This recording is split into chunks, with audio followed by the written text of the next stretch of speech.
Apparently, he doesn't like anybody because he put himself on mute. Travis Fulton, it's impossible to mute him. It's impossible to mute Travis Fulton, but we have done it.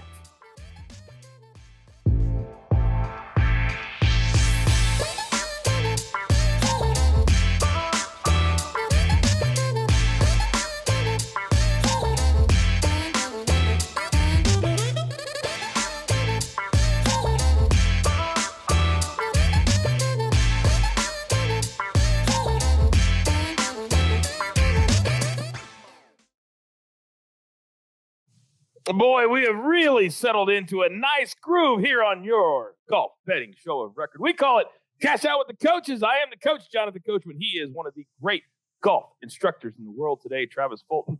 Coming off another week, Trav, our sports pub media partners are ecstatic.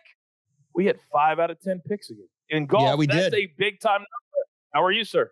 I'm doing good. And you talked yourself out of Harris English because you were talking about him winning the tournament. I know. And then you went safe and went top 10, but you hit it nonetheless, but you were big on Harris for sure. Yeah, I was. I feel good about the entire week. And sometimes, because I use the word protect, and sometimes you want to protect that pick. It would have been nice at plus 4,000, I believe is what he was. Yep. We got him at plus 400, which is still a nice payday. Any plus money is good money. But what an incredibly fun week it was at the Travelers, as it always seems to be. The finish is incredible. We had an 8-hole playoff that in the end, Harris English, Trav, spoiled the Kramer-Hickok party. It's just fun, right? And that's what we talked about. That golf course, TPC River Highlands, Pete Dye Design. I think he knows a thing or two about designing golf courses that challenge you, that are like under 7,000. All this debate about distance, and yet his golf courses come in at 68 and change. And oh, by the way, the ball is bouncing and running, and 13 under wins it. It's a great course. It really is. The last 4 holes make you think. I have Russell Henley to win course, and he comes up to 15, and he's got to play the last 4 1 under, and he goes double. Bubba has the tournament right there. He goes 6 over in the last 5 holes. Harris gets in early, and Hickok has to make a birdie on the last hole. So you just saw all kinds of stuff, right? You saw birdies to get in, and then you saw just complete dismantle, right? These guys falling apart down the stretch on short holes with wedges in their hand. It's crazy because you don't hear that about the Travelers in TPC River Highlands. You don't hear the other side of the fence. You can have all kinds of things happen on the last. Absolutely, you can. Yeah. Russell Henley. I still believe that 15 is the best drivable par 4 on the PGA Tour. Because when you get to Sunday and you don't want to hit it in the water on the left, what happened to Russell Henley? He just hits to the right, you're up on the side of the hill. All of a sudden, now it's a double 6. And you have to get up there, gut up, and hit a straight shot, either short left or get it up onto the green. So you described it perfectly. It was another fantastic week at the Travelers. Harris English is a very, very viable champion, a multi-time winner now on the PGA Tour, which is really, really nice. But the fact that it took them 8 holes, the drama, nobody left, all the fans. I literally left my house, Trav, went to the skate park with my son, was watching it on my phone, came home, did all of that, and they were still at the start of the playoff, and it wasn't even over until I got back home. It lasted over 2 hours. I know. It was crazy. I mean, an 8-hole playoff is just unheard of. And I mean, Hickok hit 2 putts that I can't believe didn't go in. It just, he could have easily won the tournament, of course, but Harris made a lot of clutch putts. I think a couple things stand out to me. One is Harris English has been a beautiful putter his entire career. I mean, you saw it firsthand. He is one of the best putters on tour. He's in my top 25, at least top 40 on the PGA Tour. The dude can roll the rock. The second thing is, I think now you're starting to see Harris. I think he's starting to turn into the player that maybe we were anticipating early in his career. And then he kind of went searching for his swing, playing the roulette with teachers. And then he finally kind of settled in on Justin Parsons, who's really got him back to playing how he used to when he came out from Georgia. And now we're seeing Harris English settle in and play some really high caliber golf. and win tournaments and make clutch putts like he did there. I think that win, the way that he won it, it's going to go a long ways into his potential on the Ryder Cup, because you're going to need guys that can make some putts and make some clutch putts.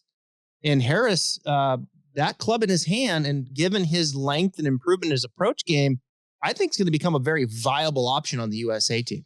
Well, I hope that Steve Stricker is not stuck in the same old thing that a lot of times captains fall into. Yeah. When you're looking at certain players, they've been in 3 or 4 before, so we've got to pick them. When Harris English is not one of those guys. No, not one of those guys that has been on a Ryder Cup team. But to your point, maybe this is the year that we start to change all this up, because what we've been doing as an American side has not been working at all.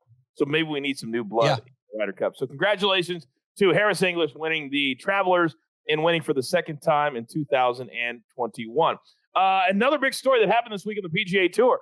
The tour announced that starting in July, Trav, that they will stop COVID testing for all players who have been vaccinated. So I'm assuming that's a high number at this point. Why wouldn't it be?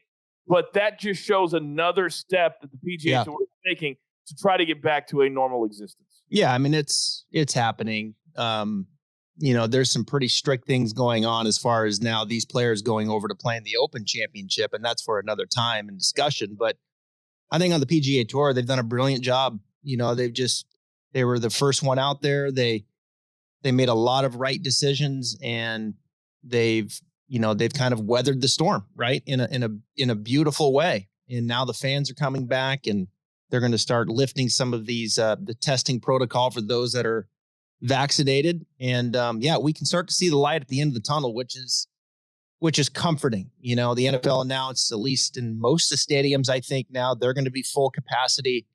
So it's exciting. It really is. It's exciting to see the fans back. It's exciting to see what happened at the Travelers and the way the crowd was getting into it and backing these two players, and particularly Kramer Hickok, and some normalcy. Yeah, I think we just continue to move that way. Yeah, one other quick nugget and we'll move on. I was watching Wimbledon and they were talking about Australia, and Australia only has like 5% vaccinated. So they've decided to shut the country down until the middle of 2022, basically to punish the Australian Open, all these golf tournaments that get a lot of international players and Americans to go play it, not going to happen this year. Wow. Why would you try and go and do that? So a lot of things are going to be hurting in Australia. Thank God the rest of the world is doing what we need to do and getting vaccinated. All right, let's spin it forward now. This week on the PGA Tour, we're heading to Detroit City, Michigan, the Detroit Club, Golf Club, the North Course. And you have to have players, Trav, that are comfortable making birdies and going low. Last year, the winning score, 2,300. The year before, 25 under. This is only the third year of this tournament. Kind of educate our fans at home on what to expect and the kind of player that should do well this week. Well, it's a third year. As you mentioned, Nate Lashley was a Monday qualifier when he won in 19. And he did it a little differently. Bryson, of course, last year, Bryson kind of overpowered the course last year, plus 6.5 off the tee. Yep. And then plus 7.8 in putting. I think he actually led the field off the tee and putting. I think it was the first time ever on the PGA Tour to lead in both those stats. His approach game, he was actually negative 0.5. And then you look at Lashley, he went about it more in the approach game. He was positive 5.6, and then he blitzed it on the green, positive 9.3. Given those numbers of 23 and 25 under, you're going to have to make some putts, coach. You're going to have to go low. It reminds me of like PGA Tour champions, right? And coaching a lot of those guys. They were like, man, you go out there and shoot even par, it's over. You can't do it. You got to do it on Thursday. You got to go 4, 5, 6. Yep. You got to come out of the gates, and you can't afford to be missing greens and grinding and shooting that even 1 under, because you're just going to get lapped here. If there's a definition of an easy golf course on the PGA Tour, this is it. This is probably the easiest course they have. Detroit Golf Club, as you mentioned, these guys, they're going to hit the most amount of fairways that you see all year. They're going to hit the most amount of greens. Scrambling percentage is way up here this week. Proximity to the hole. These guys are going to go low. Now, I do think there's been a lot of water in Detroit, and it's going to be soft. And you're in that 73, 7,400 range. So I do think the course potentially could play a little bit longer, given the softer conditions, perhaps early in the week. So I think Bryson's approach is probably where I'm leaning a little bit more, that little more dominant driver off the tee. I like the birdie average here. You know, who are the guys that make a lot of birdies? Eagles, right? You're going to have those opportunities. You have 2 par 5s, I think, in the last 5 holes. You're going to see eagles on those holes. Guys going for it, easily getting there in 2. And I like that proximity from, I think on this golf course, 100 to 125, 125 to 150. Who are the guys that can get it in their close proximity and get that going and start making a lot of birdies? So that's kind of where I'm leaning. But make no mistake, Coach, it's bent grass with trivial, dare I say, POA. Oh, POA. POA this week. By the way, rain in the forecast for Thursday, 80s and 50% humidity for Friday, Saturday, and Sunday. To play a little devil's advocate on the thought process that it's about bombers and great putters, here is the top 10 quickly in last year's leaderboard. There's a little bit of something for everybody. Matthew Wolff is second. We know his game's not where it was a year ago. Kisner, Armour, short hitters. Hadwin, medium. Willett, Hatton, Sepp Straka, and Troy Merritt. Those round out your top. And you had to get to 15 under par to get into the top 10 a year ago. So you've got to be able to go low on the POA. POA in your MOA. So this is going to be also one of those weeks where it's very top heavy, meaning there's only 3 to 5 big names and then everybody else. So it's a great opportunity for those of you at home. Take the information that Trav just gave you or I have just given you and take it and look at players that maybe we don't pick here on the show, but fit into the categories that we're talking about, because you can get some great value because there are literally dozens of head-to-head matchups that you can find at whatever book you decide to use. So I think this week there's going to be a lot of value and also some win plays, Trav, that are in the plus 4,000, plus 5,000, plus 6,000 range that have a shot, because a lot of the big names are not there. Bryson DeChambeau, the defending champion, he's your betting favorite at plus 750. And then really, other than Hideki and Patrick Reed, there's really nobody under plus 2,000 to speak of. I think it's a great week for value on a winning play. Yeah, it feels that way, right? It feels like you can get a hot putter, and we know any of these guys are capable of getting a hot putter and going low, right? I mean, that's what it's going to take here. You can't be. There's the one thing that's been consistent between the 2 years is the hot putter. Hell yeah. We're talking plus 7, plus 9. You're going to have to fill it up. So you better sleep with that club this week. I have a stat for you. Nobody in the top 10 a year ago, nobody was less than plus 1.4 strokes gained putting on the week. Yeah. Nobody. That's how hot of a putter you have to be. That's how hot of a putter you have to be. So with that being said, I'm ready to cash tickets. We said we cashed 5 out of 10, but what we're doing the best at is we're hitting our head-to-head matchups, and that's the bread and butter. That's where you make your money long-term. That's where we preach is what you need to be doing, and we're hitting those. We've been hitting 3 out of 4 consistently. I think last week we hit 4 out of 4. 3 out of 4. All right, so let's jump right in. Your first head-to-head matchup, this is what we do. We do 5 different bets, fictional $100. 2 head-to-head matchups, put a price tag on that. Top 20 pick. A tournament winner, again, last week, almost played Harris English, would have been nice, but we still cashed it. And then a wild card play that could be anything on the board whatsoever. So, Travis, who is your first head-to-head matchup? Well, surprise. I'm going to go with your boy, Bryson DeChambeau, over Patrick Reed. A little surprise here. Minus 120. I'm getting this at over Reed. I didn't really like Reed's press conference after last week. He's having a hard time mentally. He's like, I'm paraphrasing, in a blur right now. And man, I was like, really? Now he's going to come over here to Detroit and play, and things perhaps, not as clear for Patrick right now in his head. Now, he did finish T5 here back in 2019. But as we know, Bryson won this tournament last year with Wolff finishing second. At some point, Coach, Bryson's approach game has to wake up just a little bit. And when it does, as dominant as he has been off the tee and as good a putter as he is, I mean, he has the potential here to run away with this thing, but his touch and his approach game has been trending just slightly above average. And that's why you're seeing, albeit still top 20 finishes at the Travelers, but the approach game, and I think a little bit around the green, which I've kind of pushed down this week. Who cares about around the green? If you're saving pars this week, you got no chance. You got to be hitting greens and making putts. So I like Bryson to win.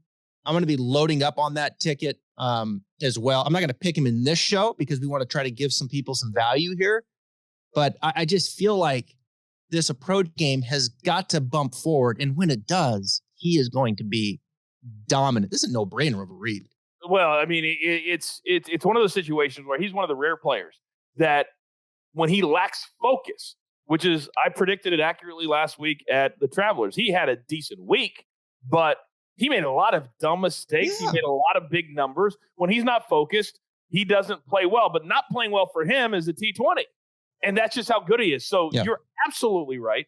And I believe because he's the defending champion, because he didn't play well last week, because he didn't play well at the U.S. Open, this week it clicks in. And that's what a player needs sometimes, is a couple of bad weeks or subpar weeks to say, listen, all right, let's focus on these strokes gained approach or my wedges. And I think you're right. I think this week, not only, well, I don't know about winning, although I can see it, but this head-to-head matchup is a lock. I would bet. We never bet more than, but I would bet minus 120. I would 20 cents. Yeah, lock this up. I'm betting this myself. All right, my first matchup this week looks a little something like this. I love Jason Kokrak. This week. Guess who number 2 is on the season on strokes gained putting on the PGA Tour? Yeah, Kokrak. Beautiful. Kokrak. That's right. He putts great. He's hitting it great. He's won already multiple times. And for some reason, the market is still in love with Joaquin Niemann, and they can't get away from him. Last week, very subpar. He made the cut, did nothing over the weekend. And I think we're going to see the exact same thing today. He's not a guy that's comfortable going low. He's not. Kokrak is. Kokrak is cool with doing 64, 63, 65, and all of a sudden you're at minus 20. I love him this week. I'm only laying 5 cents. Lock it in. First matchup, Jason Kokrak over Joaquin Niemann. Driver, putter, check. Jason Kokrak. I love it. He's he's playing great golf. He's won twice this year. Yep. He's playing great golf. Just won a month ago. When he outdueled Jordan Spieth on Sunday to win in Texas. That never happens. And he did it. All right, who is your second head-to-head matchup this week, Mr. Fulton? You know, I had a harder time kind of whittling this one down, but I decided to go with Max Homa. I'm going to come back to him here, plus 105 to Keegan. Okay. Keegan back-to-back missed cuts. Can he do enough having to go low, right? And use that putter for 4 straight days. Keegan certainly has shown growth with the putter. We know that. He's a beautiful ball striker. I think Homa is an interesting person this week. We need someone that we know can win off the tee. I think when you look at Homa last 24 rounds, he checks that box for me. He certainly checks it from a putting standpoint. And he certainly checks it from making birdies as well. Homa makes a lot of birdies. And I like him in that proximity range, 150 to 175, which I think he'll have. His approach game, I think, will do enough. I kind of like Max Homa this week. And you look at him, you look at his form and his results. Of course, he won back at Genesis. But he's just, Homa, he's not built for major championships, right? Like we've talked about that on the show. Missed the cut, Players, misses the cut, Masters, misses the cut at the U.S. Open. But like on this course, easy course, some of the more traditional golf courses that we see on tour, like Valspar, Copperhead, he finishes 6th. Memorial, he finishes 6th. I don't know, it just feels like another spot here. Detroit Club, he can go out, kind of free will it, make a lot of birdies. I kind of like him this week. And, even in a top 20 play, but certainly I'll take him over Keegan Bradley just to flat out make more birdies. Well, Keegan didn't play well last week, and that was one of the biggest weeks of the year for him. I love monitoring Max Homa on social media, because when he starts to tweak people, that means he's starting to get irritated. Which means he's really going to be focused the next week. He's tweaking people because bettors have started coming at him because they know he will respond. And so many people bet on him, and he missed the cut at the U.S. Open, so they're coming at him. Now he started going back. So that means he's laser focused. That means he's ready to go, and Keegan's just not hitting the ball well right now. And sometimes it's about as much fading as it is who you're picking. And he's a streaky putter. You start looking at these putters, guys that pop, and when they pop, they go +6. And that's what Homa does. I mean, he goes +6 at Memorial, +6 at Valspar, +8 at Arnold Palmer. I mean, that's what he does. It's just boom. There's no +1 or 2, it seems like. So, I'm considering a little win money as well on Max Homa. That's how much I like him. Because if you go +6, +7, in putting, he'll have a chance to win here, given the fact that Bryson doesn't have his A game. And there may be people at home right now saying, why are you guys talking so much about players and making birdies? Understand, there are a lot of players that are not comfortable when they get into a scenario in a round where they're 4, 5, and 6 under, and then they go back the other way. You have to target guys, as Travis has already said, that make a lot of birdies. Like Justin Thomas is a guy that makes a ton of birdies. So you bet on that on a course like this. He's not playing this week, but just using that as an example. So you got to find guys that are comfortable shooting a 64. Not everybody is. All right. And then again. My second head-to-head matchup looks a little something like this. I also am fading Patrick Reed. I also saw the same interview that you saw, and I cannot believe that the Masters champion is +100 over Patrick Reed. Are you kidding me?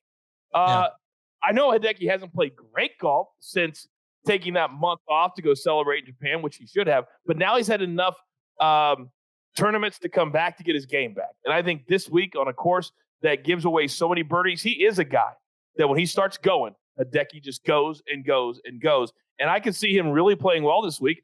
I could see him challenging for the win, but I think he buries Patrick Reed in a head-to-head matchup. It could be over by Friday, to be honest. It could be. Yeah, I think Hideki's an interesting player this week as well. He's had success here, 2 top 21s. And he's kind of passed now the parade of the Masters. So maybe, I think he's probably settling in now and saying, okay, let's get the engines going again. But yeah, you're right. Hideki, it seems like he makes 1 or 2, he'll make 6, when it comes to rattling off some birdies, and wouldn't be a bit surprised to see him there late on Sunday either. This is also a spot when you look at the schedule, Trav, the next 4 weeks, that there's a lot of players off the beaten path too. They're going to have to make hay, because you got Rocket Mortgage, you got the John Deere next week. I'll be calling that on PGA Tour Live. Then you've got the Barbasol opposite the Open Championship, and then you have the 3M Open in the Twin Cities. So the next 4 weeks for a lot of players, very, very, very important. Motivation is going to be very high. All right, let's go to your top 20 pick for the week. Who do you like? Well, give me the driver. Give me the putter. Jason Kokrak +163. He won the Schwab, right? Held off Spieth, and then he had to roll right into the U.S. Open, and he got smacked around a little bit, and he missed the cut. All right, regroup. Come back out here. Kind of that Bryson profile, right? Maybe we're looking for here. You got to get it out there over 300 off the tee and get that putter going. And I tell you, when you start talking about underrated putters on the PGA Tour, we talked about Harris English. You got to put Jason Kokrak in there. This dude has figured out how to putt. I mean, his short game is still a little clunky, but I don't need a short game this week. I need him to hit it long, give me 14, 15 greens in regulation, and let that flat stick go to work. And it's been working, man. +5, +4, all over the place. This dude could win his third. I'm telling you, this guy could win his third tournament this week. He played 2 years ago. I think he was probably top 30, somewhere in there. Coming back, a lot of confidence. I know he missed the cut at the U.S. Open, but I love what I'm seeing out of Jason Kokrak's game. Nice ball striker, beautiful putter. He cleans up that short game, and hey, all of a sudden, he could start competing a little bit more in major championships as well. the market is starting to figure out that Jason Kokrak is a player. Because anytime you have below plus 200 for a top 20 play, that's an elite level player for that particular week. And this particular week, he is an elite level player because of the fact of lack of really, really big names. But now he's starting to elevate himself with 2 wins this year. And now players like him and Sink and Bryson, they're saying, wait a second, I can really start to position myself well for that staggered start. The higher you finish, the higher it is, or easier it is to be a high starter at the Tour Championship. That matters. $15 million staggered finish. So I think you're going to see a lot of these players that have won once, multiple times, that you're going to see them really push because this is a year they can get it done. And they will really want to put themselves in position. Kokrak is one of those guys. Yep. Love this play. Love this play. All right, my top 20, I'm going to go to a great putter on tour. And he hits the ball straight as a freaking arrow. And I'm talking about Brendan Todd. Plus 250. Plus 250 for Brendan Todd. He has, through three rounds last year, he was at -9. So he, a good Sunday, and he would have had a top 15 finish. He had a bad Sunday. But I'm looking at the first 3 rounds, and he knows this course. He likes this course. He plays well here, and he's a great putter. So I'm going to back him. All he's got to do is top 20 plus 250, lock it in. Yeah, I was looking at Todd too. I think that's a good play. Feels like Todd's about ready to kind of start, moving. Another guy that's interesting that, just to kind of give another player to think about in a top 20 is this Kyle Stanley as of late. His ball striking is off the chart good. Off the chart. Mm-hmm. And it's like he's putting with a 2x4, I mean, if he could just remotely do anything with his putter, his ball striking coach, I was like, damn. Yeah. It's That's always another guy just do has to something. lob out another long shot, perhaps. 100%. Hey, whenever you look at the numbers, it's like +2 something on approach or off the tee, and then you go over the putting, it's like -1.8 or minus. It's crazy. It's just crazy. Yeah. But not a bad play. If he can get a hot putter week, certainly he's hitting the ball close enough to have a top 20 play or even a top 30 play if they have that at your book. All right, let's get into our winning play for the week. And you and I are thinking a lot of we never go over our picks together, but we settled on 2 guys this week that we both like. Who are you going with? Well, I'm kind of projecting here and hoping for a great putting week one time because he hasn't had one here in a while, and that's Will Zalatoris at plus 2650. And both of us, we like this pick, and then we both like the pick that you took as well. And we're trying to give people some value. I mean, I love Bryson this week, but it's kind of chalk to sit here and say, hey guys, 7-1 odds, Bryson. Yeah, you can't do it. You just so can't do it. If Bryson again, I think has his A game, everybody's in trouble. Mm-hmm. But who can keep up with Bryson, to the green? We know Will can go. I mean, he's long. He's a wonderful iron player. I don't think he's had his best stuff in the last couple weeks. He took some time off there after the U.S. Open. Mm-hmm. I'm hoping to kind of see a little bit of a fresh Will Zalatoris and seeing some of the putting that we saw when he first came out and was so impressive. I think his putter's caught up to him a little bit. But I think he will turn this thing around and start making some putts. And I'd love for it to be this week because the way he strikes the ball and as precise as he is with his irons, and he gets a little hint of confidence with his putter, I think Will's a guy here that can go low and get it out there, but the putter has to turn around. So I'll give some value here at 2650 and project out big ceiling Will Zalatoris. There's a lot of reasons this is a great pick. There's a lot of reasons. He was getting worn out before the U.S. Open. He was playing every single week because for people who don't know, even though he would be a top 15 pick right now for the FedEx Cup playoffs, he is not eligible because he is not a member of the PGA Tour. The only way you can do that this year for him, it's a weird rule, is for him to win. And so he was playing every week saying, I got to win. Mm-hmm. Instead of just saying, you know what, let me just collect the checks, have high finishes, and then when the new season starts in September, I'll be locked and loaded. But taking the time off, very, very smart. And he's a guy highly motivated to win, highly motivated. And Travis, he doesn't have the scar tissue that other guys have that says, hey, I can't throw 465s up on the board or 466s. He doesn't have that. Yep. So I think he can go into this week and just play. Love this pick, Trav. Love it. Yeah. Love it. All right, my pick to win this week, I'm going to go with a guy who was a top 10 a year ago. He's a top 60 player currently in the projected standings for the FedEx Cup. So he's no schlub. And random weeks, he shows up. Yeah. And it's rare that you have a guy on the PGA Tour whose girlfriend is better than him. This is what we have with this dude. He dates Danielle Kang, who I love as a player on the LPGA Tour. But at Maverick McNeely has been starting to play better, higher finishes.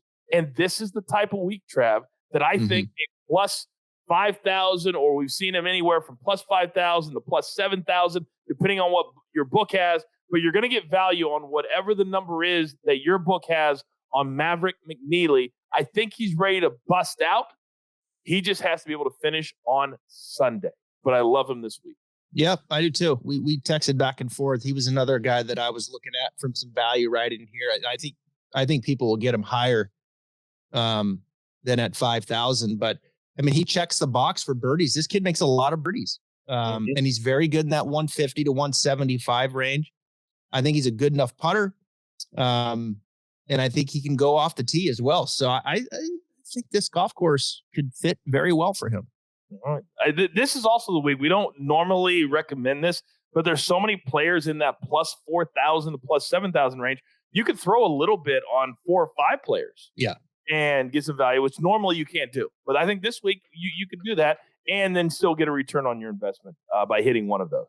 All right, wild card time. Wild card time. Who do you like this week? Well, I'm going back to the boy, Big Bryce. DeChambeau. Top five. Okay. In a top 5. He's got to finish top 5. Bryson won this event negative 0.5 strokes in approach last year. That's just crazy, right? That's how dominant he was off the tee. Now, I don't think, he careered it with his putter too. I don't think he's, that'd be tough to repeat that, right? Off with the putter. But again, his approach game, I do think is getting a little bit better here in the last few weeks. We see this +4 when things come together. It just feels like it's going to come together here soon. Like he can't keep hitting 100-yard wedge shots to 40 feet. Right? I mean, think about this. And I tweeted this, Coach. You're a mad scientist. You figured out all of these ways to get longer. You're the smartest man in the room. And you're longer. And the way that you putt, and you've got all this technology, and you can't hit it to 15 feet from 80 yards. I mean, give me a break, Bryson. Someone needs to come up to you and tell you how it is and get the approach game better, because that's what's holding you back right now. I know you're off the tee and you're close. You don't think he knows this? You don't think he knows this? I think he does, but I mean, at some point, about it. Okay. Huh? But he's not at some point, it's like, let's dial this in a little bit. Let's dial this in. I mean, my goodness, I can't watch another 100-yard shot go to 45 feet. I can't do it. It's very difficult, especially when you have a play on him. It's even more frustrating when you're like, okay, I've got the advantage. He's 80 yards past the dude that I put him in a head-to-head with, and then that dude hits it to 5 feet and Bryson hits it to 40. That is very, very frustrating from a betting standpoint, and if you just like Bryson. Now, you go back to Arnold Palmer where he won. +4 approach. Players, he can't overpower that. +5 approach. So you see those kinds of numbers pop up here with his distance, and just, okay, +3 putting, he wins. I mean, so it's like, I don't know. It feels like 100 yards, 120 yards, proximity and touch and distance control. And the short game hasn't been good. Just that touch aspect of the game. I don't know. It's fascinating to me. It's interesting to me, like the scientists and figuring all this stuff out, right? It's 100 yards. Hey, Trav, I know somebody who took a lesson and in 2 minutes dialed his 100-yard club in. And you're looking at him right here. I had one of the greatest teachers that could ever have. Let's slow down on the dialing in. I hit one to 5 feet. Yeah. And then you almost took the dude's head off out of the bunker. My bunker game still needs some work. Okay. We were strictly talking approach. Yeah. My bad. All right. My wild card pick and the last pick for the week is a guy that we normally don't talk about, but he is the epitome of ruining top 20 cards, the epitome of ruining head-to-head matchups because nobody ever plays him. And this dude is becoming really, really good. And I'm talking about Troy Merritt. Now, he has the worst style on the PGA Tour because he's a guy that made some starts, but, you know, he wasn't a guy that TaylorMade's paying or Callaway's paying. And he comes in, you're like, wait, looks like a dude that I play with on the weekends. Then he wins. Then he has a couple of high finishes. Then he wins again. And now he is starting to really show up. And I think this week in this field, and I'm getting him at plus 350 for a top 20 play. This was easy for me. Jumped off the page. Troy Merritt, plus 350. Lock it in. Top 20 for my wild card. The pride of the Boise State Broncos. Troy Merritt. Yeah, 7th at the Byron, 7th at the Schwab. 36 last week at the Travelers. I mean, he's definitely been playing some good golf. He had an 8th at the Valspar. There's 3 top 10s in there since May. How about that? Couldn't believe it when I was doing my research. So that's pretty sporty. I love it. All right, we got some different names this week. We know it. As always, follow us on social media for anything that is golf related. Travis Fulton, and of course, our incredible partners, our incredible sponsors. We could not do it without them at Sports Pub Media. Follow them on Instagram and on Twitter as well as they continue to grow their business also. Final thoughts, Trav, on the Rocket Mortgage Classic. Well, we saw the U.S. Open. It was like save par. That was a good score, and, we just get a little bit under par to win it as Rahm did. And then you go to Travelers and it's like, okay, we're going to let a few more birdies out, but you still got to save some pars, right? And 13 under wins. And now we just take the top off, right? Let's just take the top off and let's let it go. There is no saving pars. If you're saving pars, you have no chance this week. You've got to make birdies. You've got to make eagles. And we're going to get up into that 20 range, 23, 24, 25. So it's one of those weeks. Easy golf course. Let's have some fun. And by the way, happy 4th of July to everybody. Well, that's right. That's going to be on Sunday. Yep. Sunday, the 4th of July. So certainly for me as well. All right, that's going to do it for this week. We love being your golf show of record.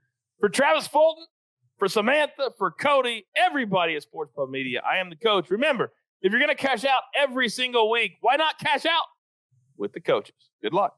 See you.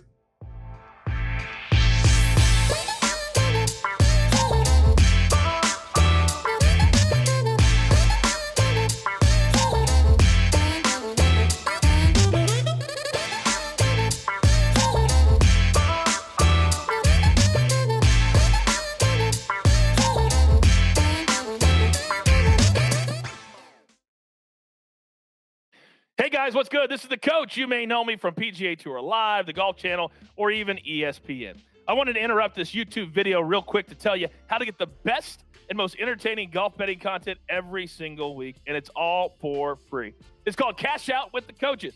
I've teamed up with legendary golf instructor Travis Fulton, and he's also a PGA Tour insider, to bring you the unscripted, unfiltered PGA Tour betting talk and analysis. All you have to do is subscribe to Sports Pub's new channel, and you'll get access to our Cash Out with the Coaches show before every single PGA Tour event. You can also play along with the coaches, too. We don't hold anything back on this free show. And all you have to do is subscribe to Sports Pub's channel with the button on the video, and you'll have access to every single show. Trust me, you don't want to miss it. Can't wait to see you on the channel.